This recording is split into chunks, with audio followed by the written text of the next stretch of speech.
proclamó como su candidato presidencial al actual decano de la Facultad de Ciencias Jurídicas y Sociales de la Universidad Autónoma, Ricardo Israel Zipper, quien nos acompaña ahora en CNN Chile para conversar sobre su postulación y otros temas de la contingencia nacional. Muchas gracias por venir. Muchas gracias por la invitación y uno agradece realmente la oportunidad de poder explicar qué propone.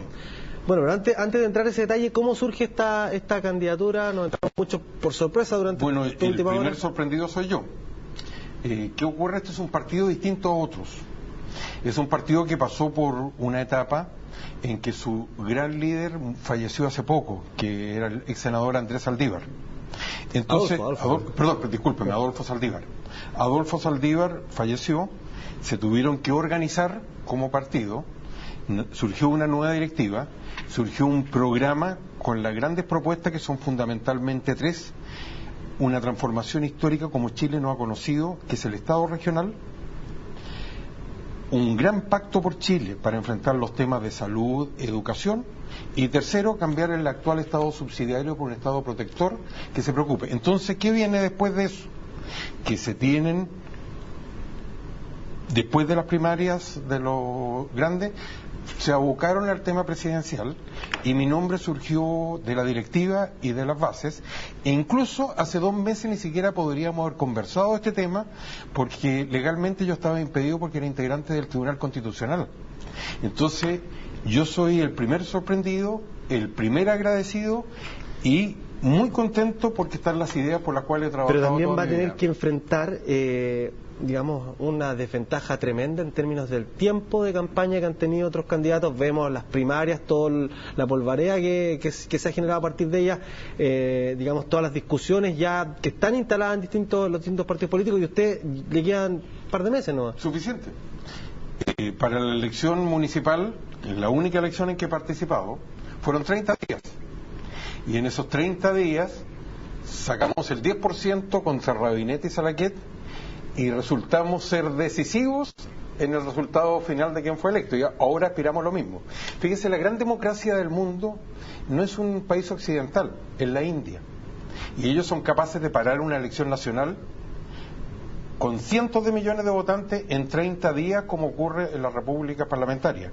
Hay tiempo suficiente para plantear las ideas, siempre y cuando, y por eso agradezco tanto que nos den la oportunidad que no tuvimos la otra vez, de que los medios de comunicación difundan nuestro mensaje. Mire la importancia de los medios de comunicación en la votación que obtuvo Velasco, porque nosotros tenemos una posición muy clara.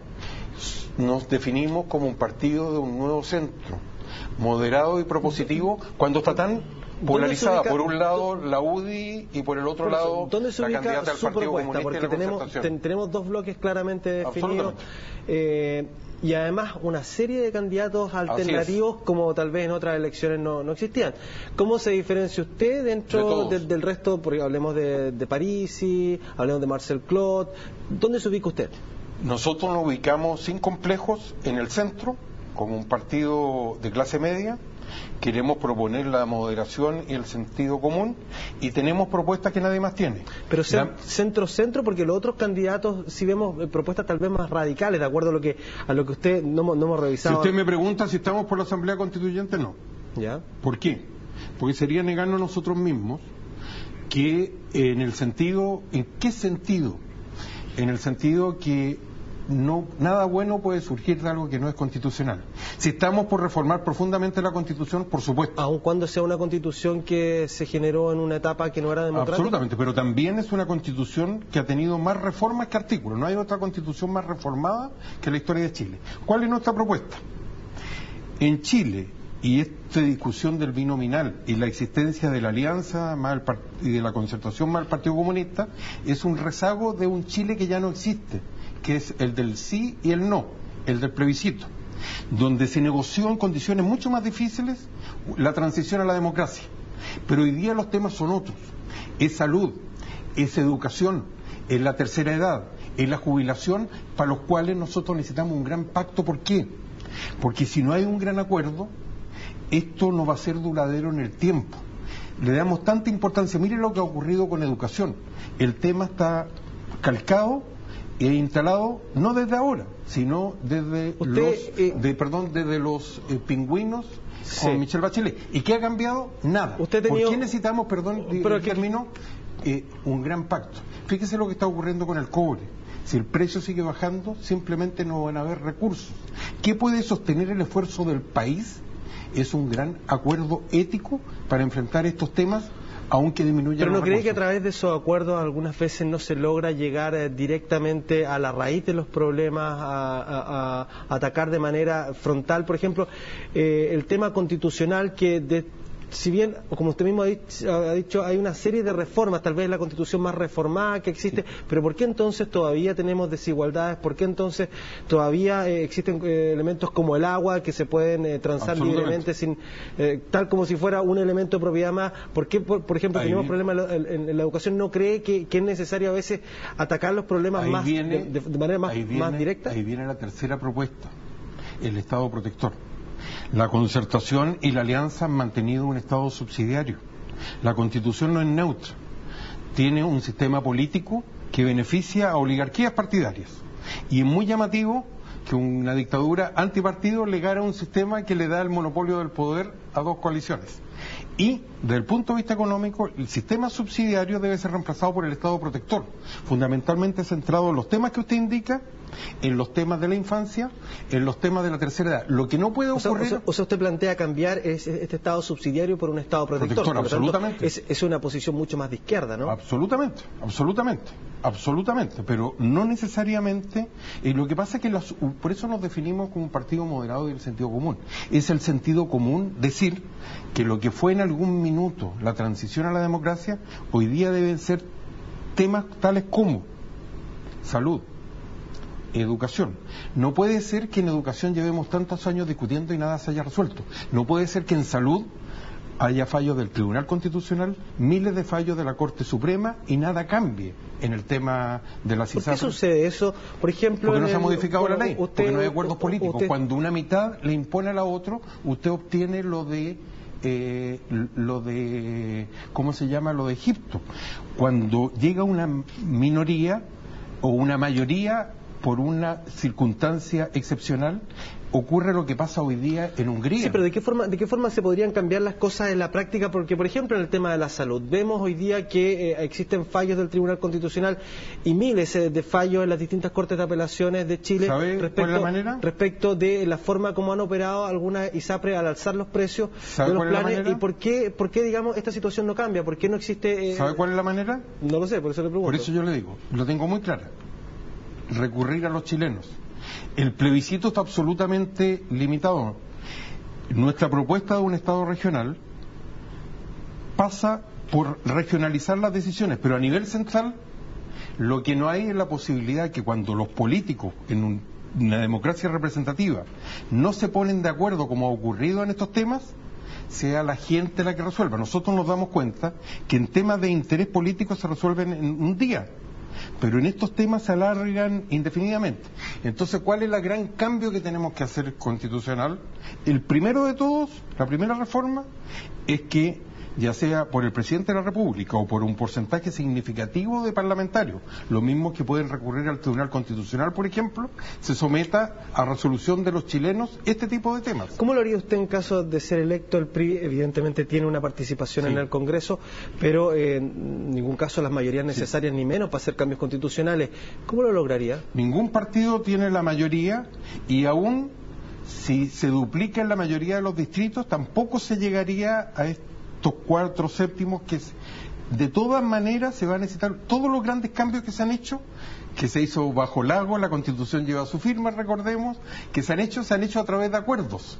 Ahora, ¿cuál es la base de la que partimos? El PRI es la tercera fuerza electoral de Chile, después de la alianza y la concertación.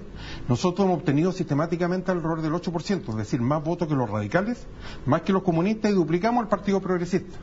Y lo duplicamos, lo triplicamos en la cantidad de concejales. Nosotros llevamos ahora una enorme cantidad de candidatos para una elección que es muy importante, que es la de los consejeros regionales. que van a ser parlamentarios, pero con plata, a diferencia. Entonces, esa es la base de la que partimos. Y por eso necesitamos un pacto por Chile, necesitamos un gran acuerdo nacional, porque si no nos podemos pasar 20 años más discutiendo sobre el tema. Y en relación a la democracia, nuestra gran diferencia es la siguiente. Nosotros lo que planteamos es una democracia donde el fundamento sea la calidad y no la estabilidad. La democracia en Chile está estabilizada y, parafraseando a Lagos, el tema no es que las instituciones funcionen, sino que funcionen bien. Las instituciones en Chile funcionan, pero sabemos que no están funcionando bien. ¿Qué va a hacer en materia energética en su propuesta? En materia energética, de partida, recuperar el rol del Estado. ¿Qué le parece a Hidroaicén? Se lo digo claramente. Recuperar el rol del Estado. ¿Qué significa eso? Chile carece de una política energética. Sí, al sí, Estado le corresponde definir y plebiscitado. Le estoy preguntando respecto de un proyecto en particular, trascendente. Va más allá de eso. Se lo voy a explicar al tiro. En materia energética no tenemos política. Entonces, ¿qué es lo que necesitamos? Que el Estado defina una política y los lugares donde se puede construir y qué se puede construir qué, porque en el intertanto nos estamos llenando de... Pero existe una institucionalidad, existen estudios de impacto ambiental, existen tribunales ambientales, existen tribunales, digamos, de rango más alto, como por ejemplo el mismo el que usted perteneció. Existe una serie de instituciones. Sin embargo, el tema parece seguir concitando conflictos. Por eso, ¿cómo se resuelve? Se resuelve por dos vías: que sea el Estado el que defina los lugares donde se puede construir y no construir, y esa decisión tan trascendental plebiscitada. ¿Qué pasa? ¿No cree que nos vamos a llenar de plebiscitos entonces? No, en temas tan relevantes como esto, por supuesto que no. Y en Suiza hay plebiscito hasta si debe existir el ejército y no pasa nada. En Estados Unidos, junto con cualquier elección, la gente vota las cosas más increíbles. ¿Cuál es el temor de recurrir a la gente en decisiones de esta naturaleza? Obviamente, si uno recurre en lo principal, salud, educación, energía, fija una política por décadas y no hay necesidad de estar cuestionándola cada 10 minutos. Ahora, ¿qué ocurre con Hidroaicén? Chile ha cambiado, el Estado chileno no lo ha hecho, y hay dos sectores que han sido muy lentos en adaptarse: los políticos y las grandes empresas. Las grandes empresas olvidan que en otros países, en los países desarrollados, cualquier proyecto parte incorporando a la comunidad. Noruega es un país muy consciente del medio ambiente, tiene mucho petróleo, pero su matriz energética es sobre 80% hidroeléctrica. Y sabe cómo lo logran, no porque sean distintos a nosotros, sino que cada proyecto viene la comunidad incorporada y sobre todo aplicando el 169, la remuneración que le corresponde el pago a los pueblos indígenas. Ahora, si no hay un acuerdo de este tipo, ¿sabe usted lo que va a lograr? Lo mismo de las ISAPRES, que en cada poste, y eso es lo que tiene que entender la empresa, en cada poste se va a judicializar. Hoy día se realizan consultas para realizar proyectos importantes, relevantes, que van a tener un impacto ambiental. Se realizan la Corte consultas. Suprema ha dicho claramente que la aplicación en el caso de los pueblos indígenas, en el 169, las consultas tienen que ser seriamente hechas. Y no se han cumplido ese estándar de participación. En el plano de la educación y de la educación superior, usted actualmente ejerce un cargo dentro de una universidad. Por supuesto, he estado toda mi vida y estuve muchos años en la Universidad de Chile. Sí. Y si hay alguien que entienda la importancia de la educación por eso pública... le quiero preguntar, pero visto desde la perspectiva donde está ahora, que es una universidad privada, ¿cree que hay modificaciones importantes que realizar en esas instituciones en Chile? Por ejemplo. Muchas, pero ahí estamos invirtiendo los papeles. Yo soy hijo de la educación pública. Escuela pública, Liceo Hombre Los Ángeles, Universidad de Chile. ¿Qué ocurre? Cuando nos preocupamos de la educación en el primer año de la universidad, y hay escuelas públicas, hay universidades privadas buenas y malas, como hay universidades públicas buenas y malas. Cuando nos preocupamos demasiado tarde. La tragedia de la educación chilena es que a los 6 o a los 8 años, por eso necesitamos el Estado protector, la vida educacional de un niño queda marcado.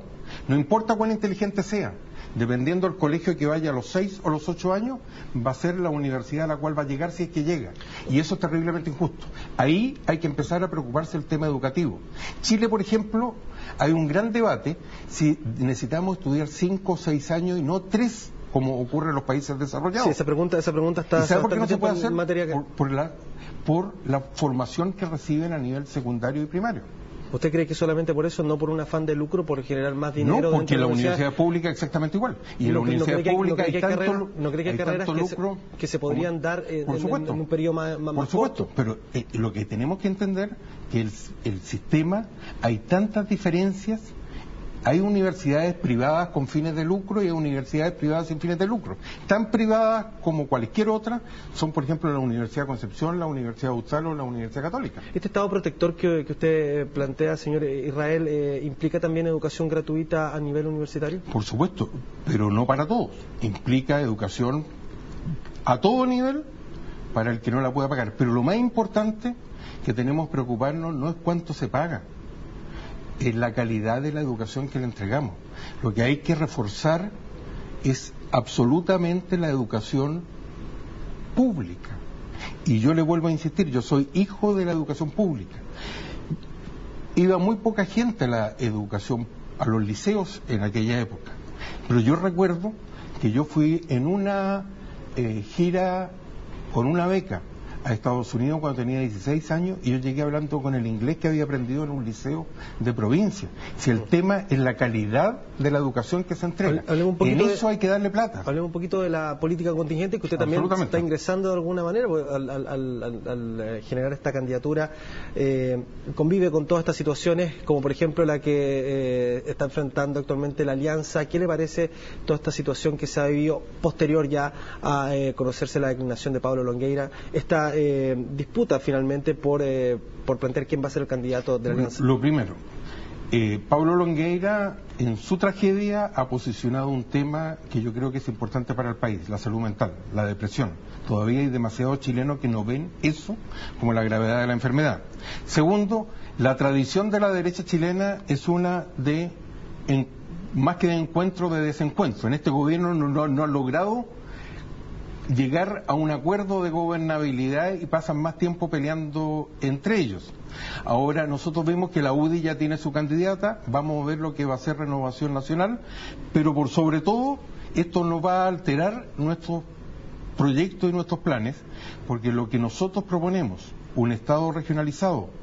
Chile ha tenido muchos sistemas políticos y económicos, pero nunca ha tenido un Estado descentralizado. De hecho, esta centralización extrema que vive Chile, que fue muy importante en el siglo XIX, pero que hoy día es un anacronismo histórico, antecede a Chile porque viene de los reyes Borbones de la colonia española. Este gran pacto por Chile y un Estado protector que modifique profundamente la orientación de la Constitución es algo que nadie más lo tiene y que nos diferencia a cualquier otra postulación. La candidata Evelyn Matei ha dicho dentro de sus primeras declaraciones de que Michelle Bachelet es derrotable, de que en el fondo, más allá de cómo se ha perfilado en las encuestas, de lo que pasó en las primarias, es una candidata que se puede derrotar. ¿Usted coincide en ese análisis, hablando en términos realistas, digamos? Todos los candidatos son derrotables. Lo que yo creo es que Michelle Bachelet, por quien siento el mayor de los respetos, no va a ser derrotada por el hecho de haber sido expresidenta, no va a ser derrotada por críticas personales. Lo que yo le pediría a ella es todo lo contrario, que ejerza su rol y tenga la mayor cantidad de definiciones y la menor cantidad de ambigüedades, y lo mismo le pediría a Evelyn Matei o quien quiera sea el candidato, los candidatos a todos, para poder discutir entre ideas. Las campañas son para eso, son para cambiar realidades. La campaña recién está empezando. Usted mismo decía que de lo de la primaria, después de la primaria desaparecieron varios, y quedan 5 o 6 candidatos, sin contar, no sabemos si Parisi va a reunir la firma y si esas firmas van a pasar el CERVEL. Está la candidata de Igualdad, probablemente de los ecologistas, y el sistema ha cambiado tanto que no es predecible qué va a ocurrir. Mire lo que le pasó a la Alianza en 2 semanas. Y otra cosa que tenemos, si antes teníamos malas encuestas, hoy día tenemos encuestas peores porque no son capaces de pronosticar en un espacio de elecciones voluntarias, ni los pocos que votaron en las elecciones municipales, ni los muchos que votaron en la anterior. Vamos a ver si pasan, esto está abierto. Si pasan el examen los centros de encuestas. Lo único que tenemos objetivamente es que partimos con un 8% y que esto está abierto para ir a la segunda vuelta. Le queda harto trabajo, harto lugar por recorrer en Chile. Buena suerte. Esperamos recorrer todo Chile. Como dijo el presidente del PRI, don Humberto de la MAS, y creo que lo mismo dijo el secretario general Eduardo Cerda. Esto es la candidatura de las propuestas y del coraje.